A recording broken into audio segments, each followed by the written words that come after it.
You're listening to HotTakes, the Hotwire podcast. I'm Charlene Gage, the Senior Media Strategy Manager here at Hotwire, a global tech communications consultancy. And this is the third in a series of episodes focused on media strategy topics featuring reporters from within the industry. Today, you're listening to Behind the Headlines, Corporate Responsibility, Sustainability, and Climate Change. I have the pleasure of talking to Brian Kahn, climate editor for Protocol's recently launched Climate Desk. Brian's a journalist with deep expertise in climate science and policy coming from past publications like Gizmodo, Climate Central, and the Wall Street Journal. And he also serves as a faculty member with Columbia's MA in Climate and Society program. Thanks for joining me, Brian. Oh, it's my pleasure. What a great intro. Thanks for reminding me of all the places I've come from and where I'm at now. No, I think it's been so interesting watching the climate industry shift and change and hiring new people, especially here within the US. So I've been really looking forward to this conversation. And I feel like for the past few years, so much of the sustainability conversation in publications came from the UK. And there's been like a recent shift over the last year and a half to the US with especially movements like you and so many others to Protocol, TechCrunch, and a lot of other publications to almost provide that US speak for climate sustainability. Yeah, I mean, it's so true. I think that the US is finally US media outlets have really woken up to having either a dedicated climate desk or at least dedicated reporters that really understand how to cover this. With also, I think they understand that like this isn't everything beat. And so it's not just about having those folks in one little corner of the, newspaper or digital outlet or whatever working on it, but that everyone sort of finds the climate stories they want to tell on their desks as well. And so it's a really exciting time to be a journalist and I do want to say it's the golden age of climate journalism is what we're calling it, I think. I love it. And you're now, I want to say basically at that 1 month mark since you launched Protocol Climate. How's that been? Like, I'm sure that's been a journey for yourself. Oh, it's been a real journey, but it's been a really good journey. It's just been one that's been long and maybe a couple of nights, a couple of late nights working that I would like to have back, and hopefully I will get back soon. But it's really wonderful. I mean, I came from covering like climate in a really broad sense, looking at like everything from extreme weather to scientific studies to policy on the Hill, things like that. And what I think is really exciting about Protocol and the opportunity here is like to cover it in the tech industry specifically, just because there's so much interesting stuff going on. And so to be able to dive into that specifically, at first I was like, oh, this is gonna be like too specific. But it turns out that there's just so much happening, whether it's at big tech companies or with venture capital firms or just any number of ways, even with policy on the Hill, there's no shortage of ways to cover this. And so, yeah, it's been exciting to explore those, both the boundaries and also the openness that it's kind of provided as well. Yeah, definitely. I mean, I love like what you're saying, right? That it's that intertwinedness of the tech industry and even policy and that marriage piece. I mean, I think through even your first story that I was reading that you launched with Protocol, right? Came out of Austin, South by Southwest, but it was talking with the Austin mayor. What made you choose like that guy, right? That was your first like feature story for the desk. Like what made you choose that one specifically out of all the stories out there to feature? I mean, that was really exciting to have an opportunity to talk with an elected official in a city that is doing really progressive things on climate. It has big goals anyways. And like they are doing some progressive things with knowing that there's still a lot of work to be done. And so that to me, that tension is really fascinating. And the fact that Austin's obviously a major tech hub just adds another layer to that because it's a city that's engaging, at once with like serious climate goals and, part of this global movement of cities around the world to actually clean up their carbon emissions. But it also has this really powerful constituency of tech companies that are either there or are moving there to call it home. And so that to me is a chance to talk to a policymaker who's at that nexus, who can see both the people that are, working in the climate space and also the people that are working in the tech space, see if there's any connection there. Like that was super fascinating. So I was really excited for that opportunity to get to chat with him. So how did a story like that come together? Because it sounds like it almost, you didn't reach out to make that happen. It sounds like someone might have reached out to you to see if that could be a bit of a marriage, because it was before the desk launched, but not before it was promoted within Protocol and everything. So how did that come together? Yeah, it was interesting. So we ended up going down to launch the climate section at South by Southwest in Austin. And so we knew we were going to be down there. We were working with a team to kind of put together some events, and they sort of said, hey, do you want to, have an intro to the mayor's office? So of course, like who would say no to that? And so, one thing led to another. And that was kind of how this whole thing came together, where at our launch event, the mayor showed up, we did a fireside chat beforehand. And then we were able to sort of take some of those discussions, both, with the fireside chat, as well as things we talked about, before we got on in front of the masses, and turn that into a story. And so it was a really great chance to, for me, I mean, I was super excited just to go and launch this vertical and talk with people at, our launch event and all that. But the fact that I could talk with this person, this really important decision maker, and get at that nexus, yeah, it was a really interesting sort of synergy and a way of connecting both, the work that we were doing, the interest in the mayor's office, and currently obviously welcoming people to Austin, and then, the PR group that we were working with to pull it together. I love that. How much? So I mean, following along with some of the newsletters, I feel like you've been putting out over the last month, you've been devoting a lot of attention, right, to aligning on common terms, jargons, like how do you decipher climate plans? And I feel like there hasn't necessarily been so much of a lot of feature coverage, specifically around tech executives, conversations, and toting their messaging points. And I'm curious if the thought process you guys are building around the climate desk, to one, why you feel it's necessary to align on those common terms, but also how much outside voices are you looking to pull in? Is that something that's going to grow? Is it right now you're looking more so from policymakers, get a lay of the land from the cities, states, local governments, laws and policies growing too?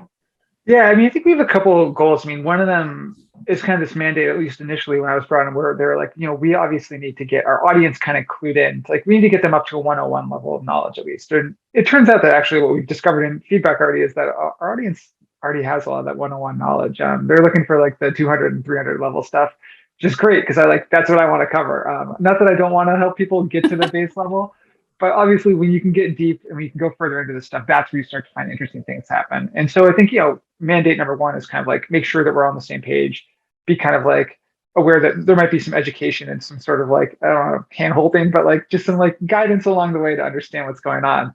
But then I think once we get there, it gets us to some interesting spots where, I mean, journalism can work in a couple of ways, and it's, obviously we're here to tell the truth. And I think that when you do that, you can use it to either shine a light on things that are not going right, or you can highlight things that are doing good. It's kind of the watchdog versus guide dog approach to journalism. And for us, we want to do a little bit of both.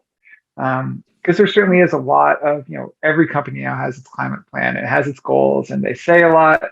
And then, the numbers maybe tell a different story. And so for us, highlighting some of that is really important. But I think it's also important to acknowledge that some companies are working really hard, or some, whether it's venture capitalists, CEOs, CSOs, whatever it is, they do have a vision and they are holding to it, and they're trying to bend the curve of emissions and do the right thing. And so when we see that happening, we want to make sure we're highlighting that, because if our goal is to reach decision makers, if our goal is to make people understand the range of possibilities of what good and bad actions are, we can't just say bad, bad, bad. We also need to share hey, this is what success looks like, and more companies should be striving for that. And so that's a big part of, I think, where we will eventually. I mean, right now I think we're still kind of finding our footing and we're still very young and all that, but I think eventually our hope is to get to that place where we're both sort of doing the carrot and the stick approach, so to speak. Definitely. You said so many times, so I want to put a pin in the 200 and 300, and we're going to come back to that in a minute. But what you said about, right, a lot of companies coming out with their sustainability plans, their spokespeople that they're out there that are doing good, and there's those that I feel are paying up more of that kind of lip service. How do you determine which one, or the authenticity and the reality, and the ones that are actually doing good and investing and going in there? And I feel probably it maps back to some of what you wrote in that more of that, right? That 100 education level of how do you know a climate plan is actually good? But what does that look like in the conversations you have with executives and pitches and conversations, even with other comms people too?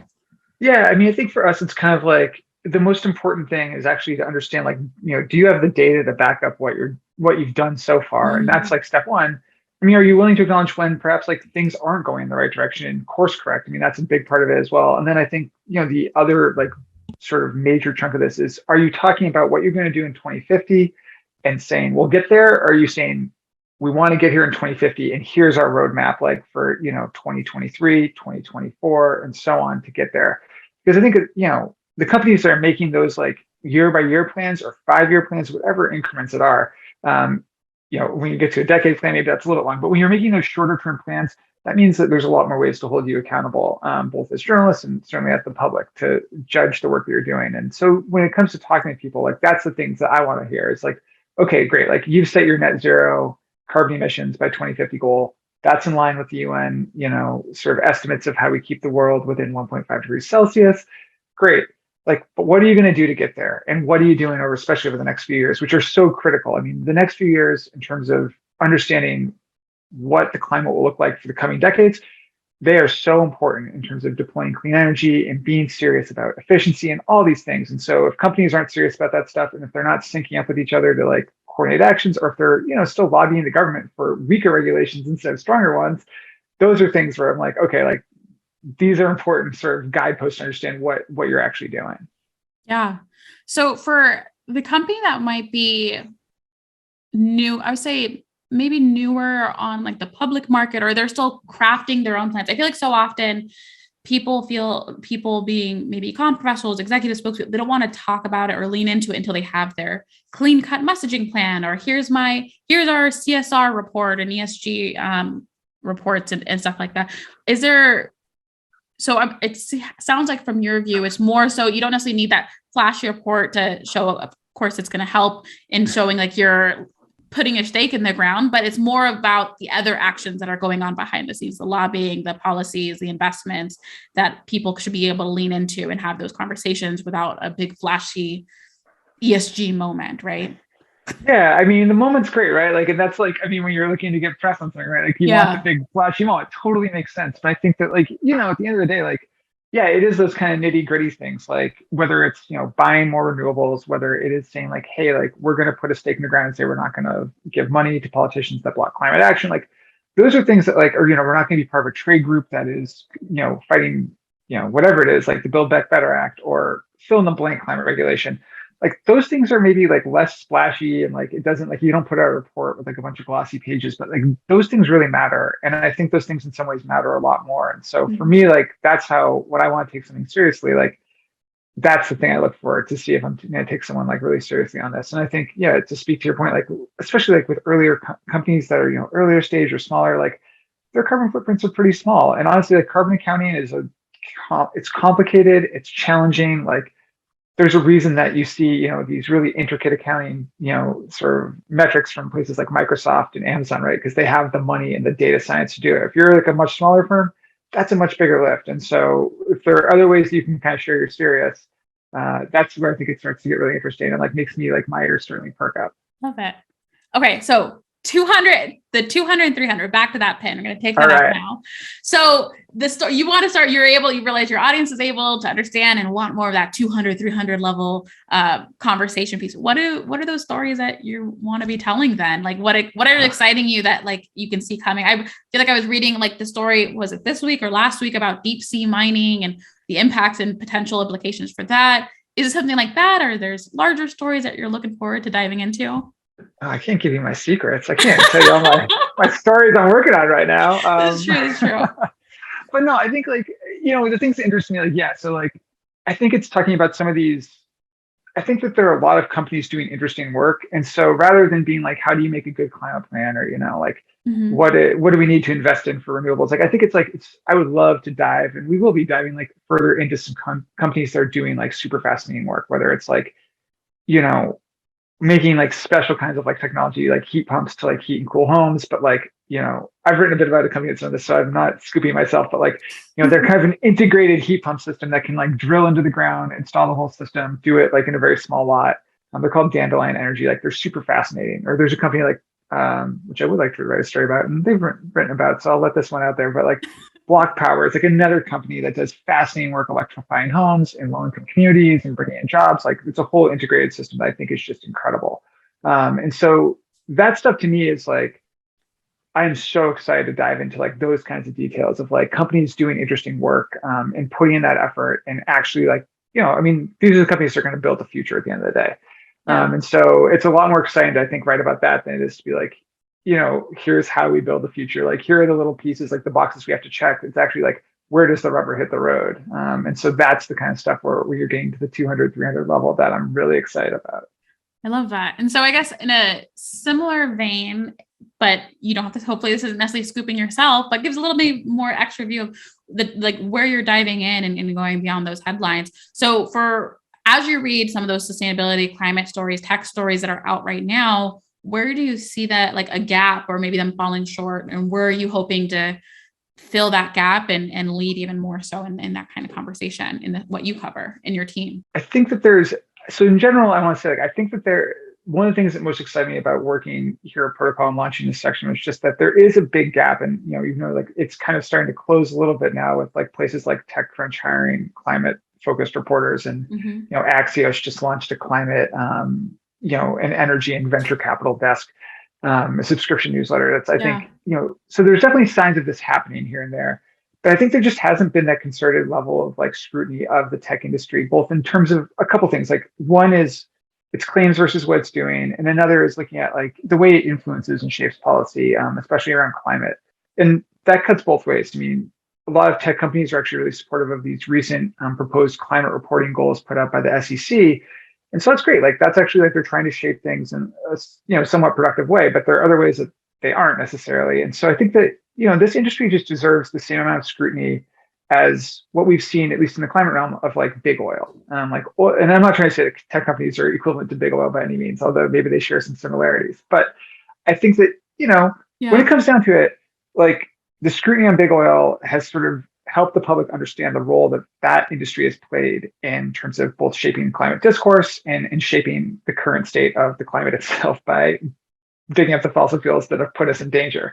And I think that, the tech industry, the similarities it shares, I mean, super powerful, multi-billion-dollar corporations making decisions that can really change like the shape of the planet and the shape of how we discuss things in society. So I think that when we apply the sort of climate lens and that sort of, when we look at it through that sort of like, let's give it the scrutiny that we gave big oil, when we apply it in the climate lens, that opens up some really interesting reporting for us.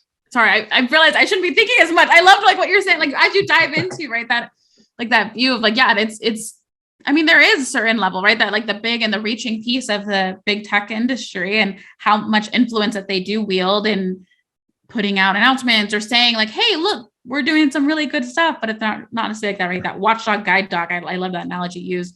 I've been like, is that really like the best, or how much does this actually weigh, and has that impact too on the business and the community and the responsibility that you have to the community that you're serving in as well? So yeah, totally. And I mean, especially like, I mean, it goes even beyond like the climate level to thinking about local levels too. Like, I mean, taking Amazon, for example, like they're putting in these huge warehouses and they're usually in, low income communities, communities of color. Like that means that you have these trucks driving through with tons of air pollution in addition to like carbon dioxide being spewed. It's creating these, it's exacerbating problems that already existed in terms of, air pollution and other, just like inequality, all that stuff. And so I think that just, again, like, it really moves us to like look at these companies and say, you're talking about these grand goals, but what are you actually doing? And what does that even mean for the communities, especially on the ground? Today, actually, we just published a piece on Tesla's new Gigafactory that opened in Austin. And it's wild. I mean, the Gigafactory got a public water hookup from the city of Austin. The community that it sits in doesn't have that. They have to get privatized water that they buy. That's really poor quality. They're worried about the flood impacts that are going to happen from this huge gigafactory with all this concrete that they built out to have parking around it, and what that means for the Colorado River that's right next to it. So, Tesla, like, I think it's safe to say, like, when you get more EVs on the road, that isn't that good. But then when you think about that local impact of what it takes to make those EVs, that's where, again, like, it opens up just these interesting questions of accountability and what is the world that we want to, what kind of world do we want to see?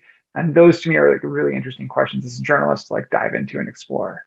Definitely. And so I mean, obviously my mind goes into pitching stories and what's going to be resonate with you and be more helpful. I mean, it sounds like then it's more than just, hey, this client just purchased 100,000 EV vans. And while that's right, that bright signature moment, it goes beyond that of like, okay, what is this? How does this underlying or impacting even more of that local community, the business, your efforts, your goals? It's more than just a singular, oh, good for them, they bought 100,000 vans. Cool. Yeah, but I mean, like there are ways to think about that as like a good news story, right? Like let's like just take the Amazon example again. Like if Amazon, I mean, they are buying lots of EVs, right? And so eventually, like there will be EVs going in and out of these factories as opposed to diesel trucks, and like that is like a real like. I mean, again, there are total arguments about like what role Amazon shouldn't play in society and all that stuff. But when it comes down to it, like if we're going to have an Amazon and there's going to be a warehouse in this, community and wherever it is, Gary, Indiana, or fill in the blank, and those are Amazon's like, now this is an EV only facility, like that is a net benefit to the people that sort of live in the area.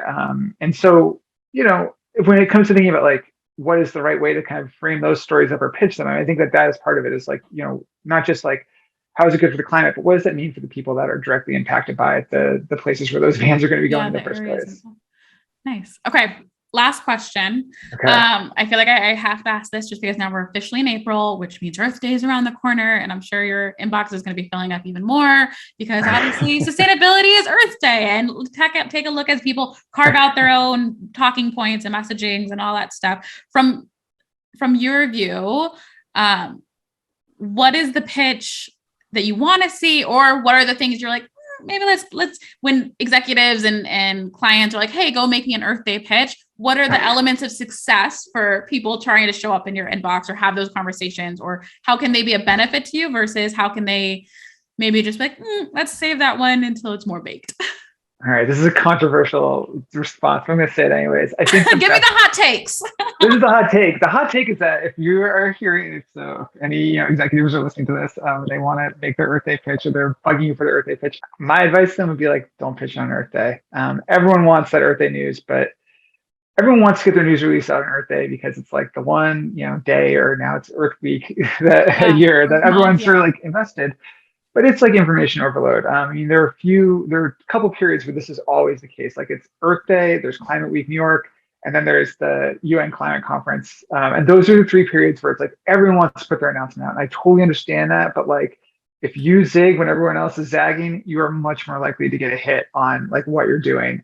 And so as much as I know folks are still gonna be like, but it's Earth Day and I got to get that pitch in. Executives, if you're listening to this, do not pitch your stuff on Earth Day. Pitch me any other day of the week or any other day of the year for that matter, because you can have a much higher chance of success with that. So that's my advice.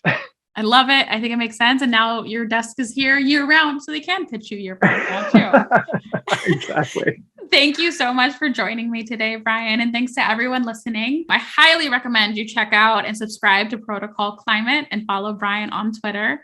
If you have any questions or want any more information specific about Hotwire or what's going on here, you can visit us at hotwireglobal.com.